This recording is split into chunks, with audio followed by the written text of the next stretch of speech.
Next up, we have Caelyn Sandel. Caelyn Sandel is an experimental author and narrative designer living in the greater Boston area. In addition to contributing writing and design to Caves of Qud, she also voices Grahu-Rubufo, learned Snapjaw VTuber. So let's bring up this wonderful video from Caelyn. Oh shit. Oh, we're live. Okay, hang on a second.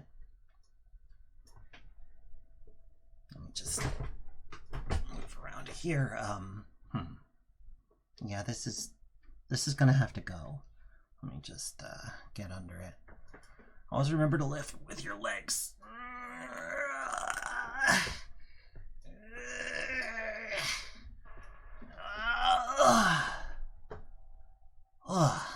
Okay. Camera feeds are heavy. Anyway, hello everyone. My name is Grahu-Rubufo, learned Snapjaw VTuber, and I'm doing this one. Here, let me fix it. Let me just... There we go. Gra is doing it. My pronouns are she and her, and you can call me Gra for short, but only if you follow me on Twitch. I'll make it easy. Here. Boom!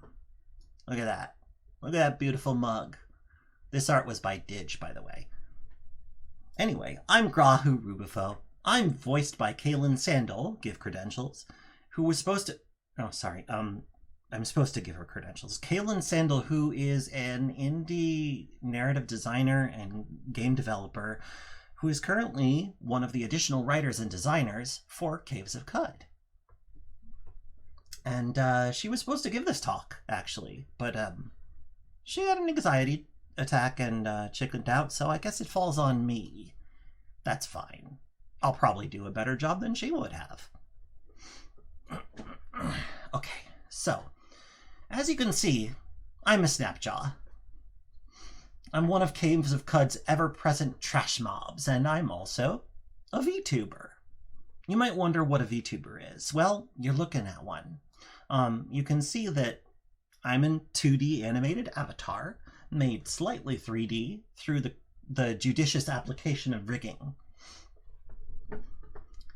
There's a program on my desktop. Here's the interface. It streams information about Caelyn's face from her phone and uses it to animate me. Good use of technology, that. Usually, VTubers are cute anime girls, but I think I'm really opening up the art form for cute animal girls. But I'm not here to talk about VTubers. I'm here to talk about Caves of Qud. This is Caves of Qud, right here. It's my favorite game. It is my favorite game. Absolutely my favorite. Between us, Kay and I have logged over 1,800 hours. And we still yasty constantly because we're careless people.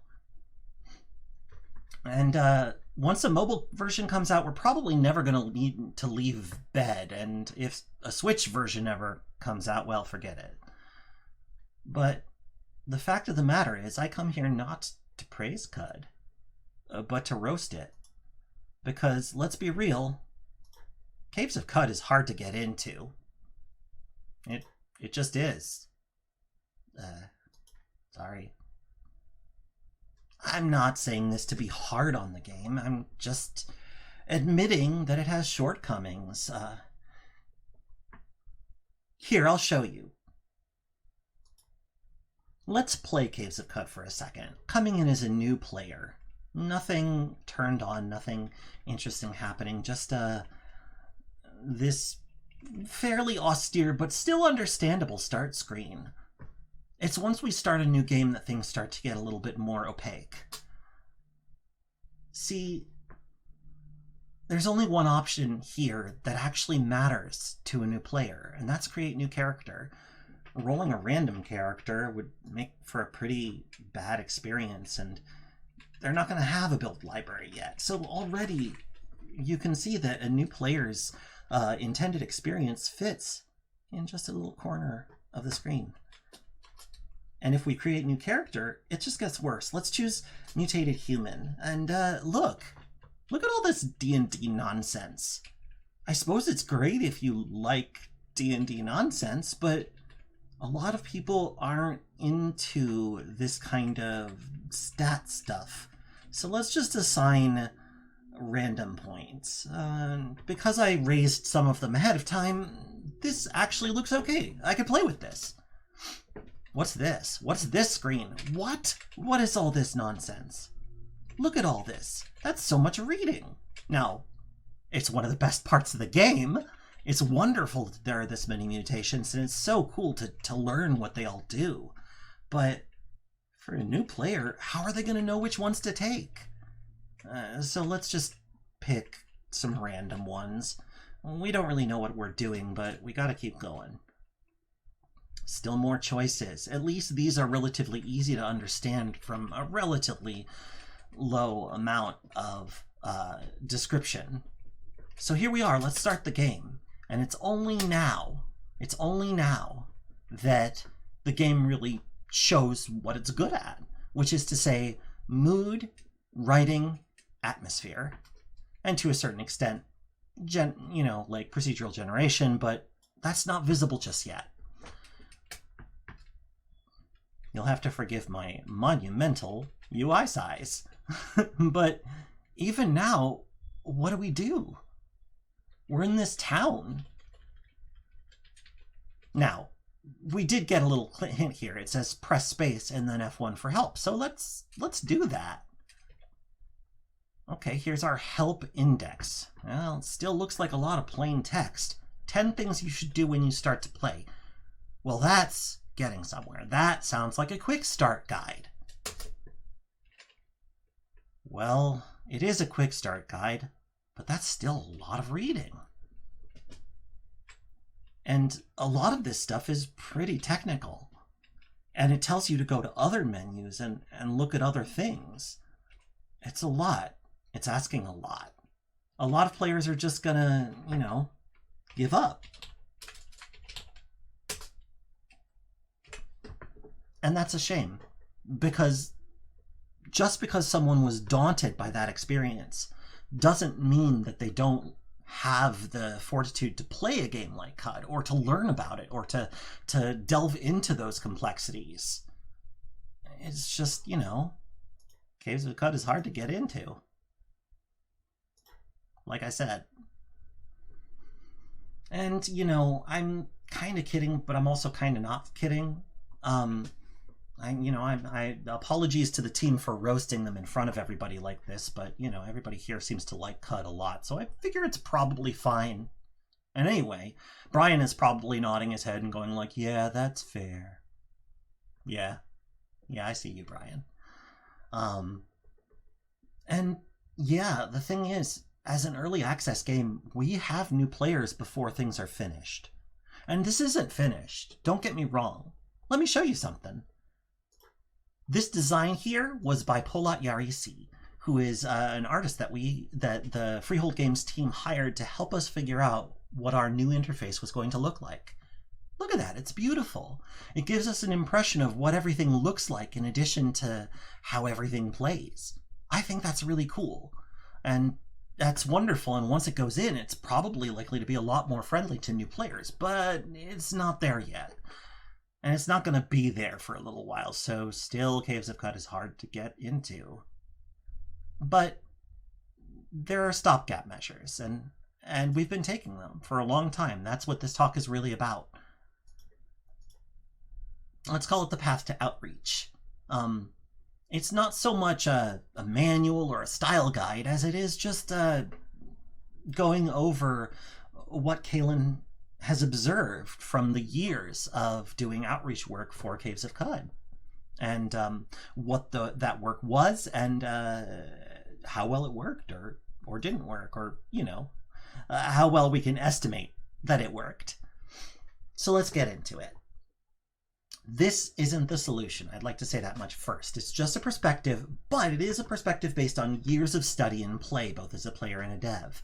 It's just still subject to bias and dependent on the circumstances framing it. But It's probably worth listening to, so tune in. So when Kay first started playing Qud in 2015, it was even more impenetrable than this. There were no Sultan histories, no secrets, no random starts. But she was hooked.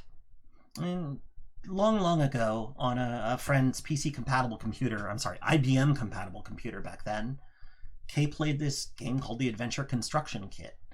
It was one of her first introductions to the idea of fantasy sci-fi, or fantasy and sci-fi being presented alongside one another and possibly mixing.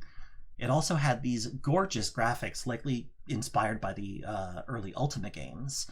Lots of bright colors over black backgrounds.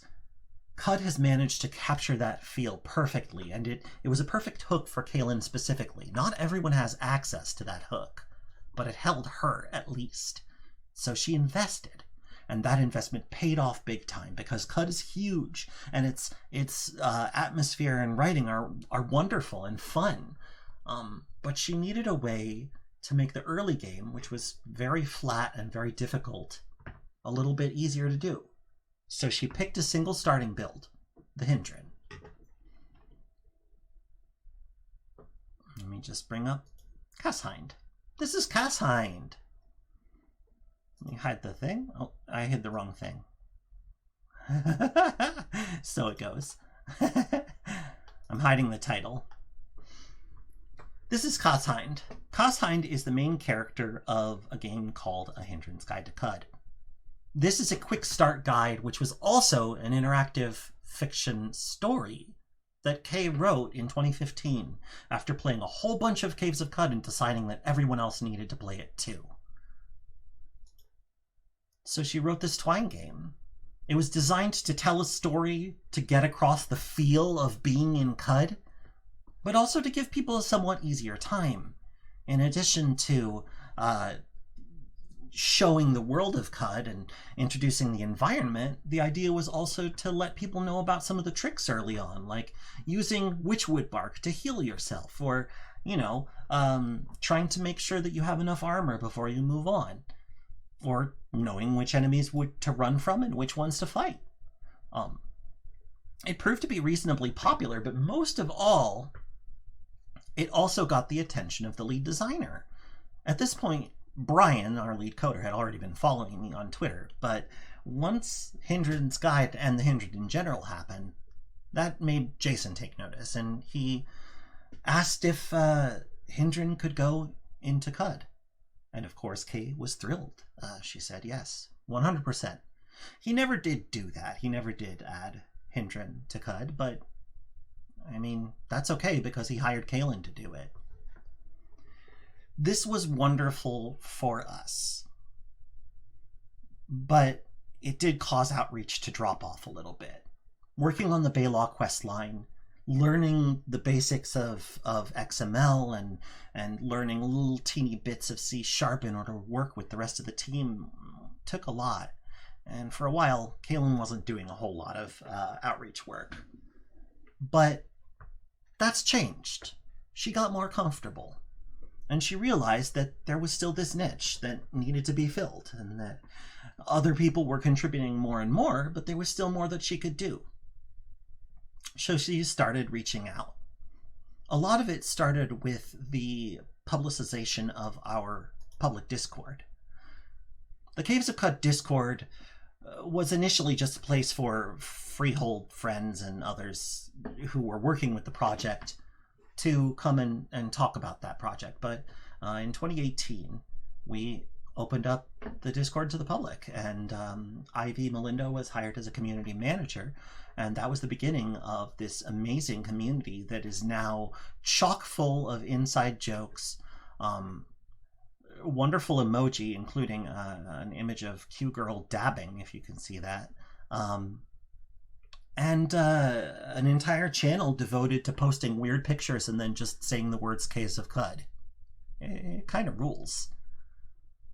But there was more. There was more to do. Now that Kay knew how to do some basic programming and designing in Caves of Qud, she could go further than she'd gone before. So she made the Qud Survival Guide. It starred Caelyn, the same hindrance that you know, years ago had walked the watervine marshes and met another of her kind who taught her the ropes. Now Caelyn is teaching the player, showing up in Jopa and waiting for someone to instruct in the art of staying alive in Qud. And this way, we could actually couch these lessons as quests, possibly paving the way for a new starting game quest, which, well, it's not guaranteed to go in, but Kay will be discussing it with Jason at the very least. We'll see what happens. But then after that, there was still more to learn, still more to do. There was a matter of trying to figure out what was giving people problems. And Twitch was perfect for that.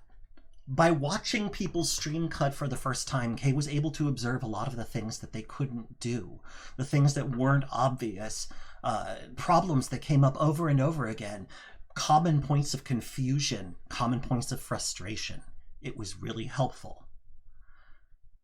But even with all of this stuff, Kay was yet to come up with her best idea yet.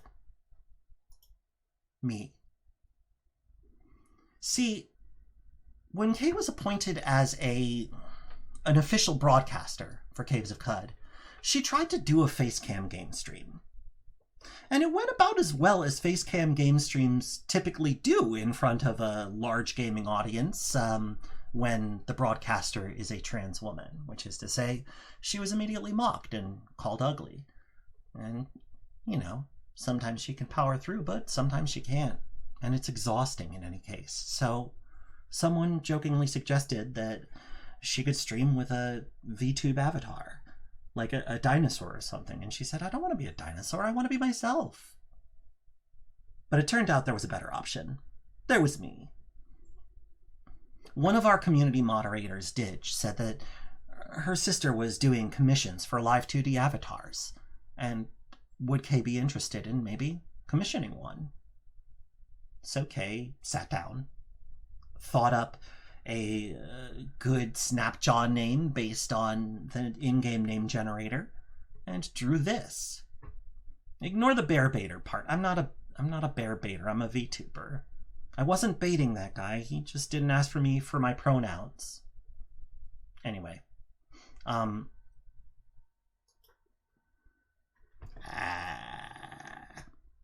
so we started streaming as me. And it's taken off. Every Monday we do a teaching stream, and every Friday we play whatever we want. And then we do just miscellaneous Qud streams as we see fit in the meantime. We have the backing and support of the founding devs, and this counts effectively as a marketing expense. And in the process, it's just been a huge and wonderful success. VTubers are pretty hot right now. If you look up VTubers like Korone Inugami, a dog girl who streams video games like Doom and Banjo-Kazooie, all over the place really. And also, like, let's be real. If you scroll past and you see this pretty face playing video games at you, how are you going to click away? You can't. You can't do it. And best of all, though, it was fun. It was really fun. It was such a fun way of interacting with people. I had this bombastic personality that I could put out there. I could enthusiastically promote this game in a way that would instantly be eye-catching and ear-catching and I don't know, fly-catching to anybody who watched it. And that enthusiasm is reflected in the way that I look and sound. So, having done all this stuff, we'd like to share with you what we figured out. Specifically what we've noticed and how we think it might help new players find you and help you keep them. There's a lot of stuff out there. I think it's important to note that, like, a new player's time and energy are very important. And it's important that you don't squander that investment from them. To that end, presenting more complexity up front means asking the player for more investment. You can't be frivolous with that investment. You have to make it pay off. Now, what that payoff is can vary from game to game, and what the complexity presents as can vary from game to game as well. But you should be keeping an eye out for these knots of progress, these things that slow players down, and figure out how to make it worth it for them to push through. It's not about making it easier necessarily, it's about making continuing trying fun. Core players don't know what it's like to be a new player, and that goes the other way around too. But their needs aren't at all odds. Their needs aren't at odds. Core players will often be convinced that they are. Accessibility options and ways to make the game less miserable for people outside of the community may be seen as pandering. It's kind of your job to convince them that it's not. New players need to have a welcome intro to your game, but core players also need to be kept interested. It's a balancing act, and it requires paying a lot of attention and staying open-minded. Questions that keep coming up may reflect a gap in accessibility. If the same thing keeps affecting new players, if new players keep having the same issue or the same confusion or failing to figure out a particular part of your user interface, that's a good indication that you could stand to shore that up a little bit and make it a little bit more apparent somehow. Figure out how you're not speaking the language of the new player and speak it. Now, this one's a little bit controversial because of the controversial nature of our community. But you shouldn't let the RNG manage your community. Don't roll that up. You can be deliberate. Create a space where new players feel welcome. If there are hostile or otherwise distasteful elements in the gaming community, they will take over unless you show them the door or tell them that they need to quiet down and let everybody else play. It's really, really easy to just kind of let community form itself, but what that means is that the loudest and meanest voices are going to be the ones that run things. We didn't do that. Ivy, Melinda, and their team have been doing an amazing job of creating a space that feels good for the people that Qud ought to be aimed at. The people who are different. The people who get pushed out of other gaming spaces. And that's why I'm telling you that the last point here is to reach out. Reach out. Whenever Caelyn sees somebody talking about how they wish that they could play Caves of Qud, but they're too broke, that's a perfect person to bring into the fold. Give them a key. That's what she's been doing. That's what most of the team does. And especially if you aim at the people who are likely to enjoy what you're putting down, which in our case is radically bodily autonomy and anti-authoritarian messages, well, we have to make sure that our community reflects those values. And we have, and we're proud of that. So here are some questions that you just want to be thinking about and asking yourself. This is the last part that I'll go over before questions. Just chew on these. And, I can talk about them to people if you want, but, there isn't so much time left, so I'll just go over them. What's it like to be your new players? Who feels welcome by your game? Who feels alienated? Who is your audience? How do you find them and how do you keep them? And if you're not guiding your game's online presence, who is? Because someone will. So, those are our findings so far. Not conclusive, not exhaustive, but they're definitely things that I think a lot of devs should be thinking about and don't necessarily always get the most airtime. So with that having been said, I'm Grahu-Rubufo, learned Snapjaw VTuber. I'm gonna be answering any questions y'all have. Here are some credits for this talk. Thank you so much, and play Caves of Qud. Oh, and follow my Twitch stream. Bye!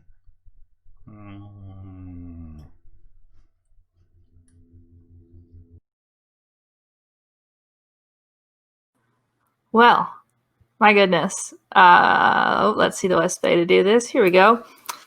The continued quest to make your MC cry goes well. Oh, let's see here. Do we have your audio now, Gra? We should. There we go. We can hear you. We have Gra here live. Or I'm sorry, it's presumptuous. Can I call you Gra? Yes, of course. Thank you. You are following my Twitch, right? You gonna follow my Twitch? If you follow my Twitch, you can call me Gra. So Grahu-Rubufo. Oh boy. Oh boy. I see how it is. All right, go ahead. Right after this. I'm working. Okay. No, that's fine. A commitment will do. Gra is fine. All right. I commit and I will call you Gra. Thank you so much. Beautiful, beautiful talk. Very much agree. And yeah, absolutely. I think it's important that, it's a great reminder. We have a code of conduct. Everything in there is very important, and we have no tolerance for transphobes or anything like that. So thank you so much. And yeah, the first and most important question from Ragnarok Rose is, Gra, how are you so cool and sexy at all times? I was literally created with sexiness and coolness at the core of my being. I could not be anything else. That's just how it is. Amazing. We'll skip this question from someone called Tychomancer. I don't think it's important. Asking, how dare you? How dare I? Yeah. Well, like this. Hi, Jason. You've made an incredibly good product. Don't be mad at me, please. Who could stay mad at Gra? You can't be mad. I'm too cute. You can't be mad. Look. One more serious question. Gosh, it keeps refreshing because people are upvoting Jason's indignant response. How do you communicate with new players? I'd imagine that many players who bounce off a game quickly and quietly do so without telling anybody why or telling anyone that they even tried. That's absolutely true, and it's not the kind of thing that you can necessarily stay on top of. There's no way for you to catch everyone who is bounced off the game, but part of it is by creating more points of exposure, more different perspectives. Don't just have the same community or the same materials or the same videos or the same trailers. You need to have new things coming out. You need to have different ways to look at your game so that people who see it will see it again later. That's a great point. Yeah. There's a lot of posts on the board just in terms of linking to, your Twitch and things like that. One other good question here. So Qud's inclusive community subverts common misconceptions about players of complex and difficult games. Can you point to any other successful communities that are successful in the regard of making an actual inclusive community despite being one of those difficult games? I don't really know much about communities outside of Qud. It just takes up a lot of time, It's a lot of time and focus. Honestly, what I have seen, though, is that there have been some teams that seem to be consistently pretty good about these responses and engaging with smaller devs, teams like Brace Yourself Games and Fail Better is fantastic. Mm-hmm. Fail Better has a very good track record with regards to heeding the needs and words of marginalized employees. So very much them. I feel like the larger a game is, the less likely it is that their community will be carefully controlled and curated. It's pretty rare. Yeah, totally. Yeah. All right. Well, thank you so much, Gra. We'll have to let you go. Hey, that's fair. I promise I will subscribe to your Twitch right after I get on break. And thank you so much.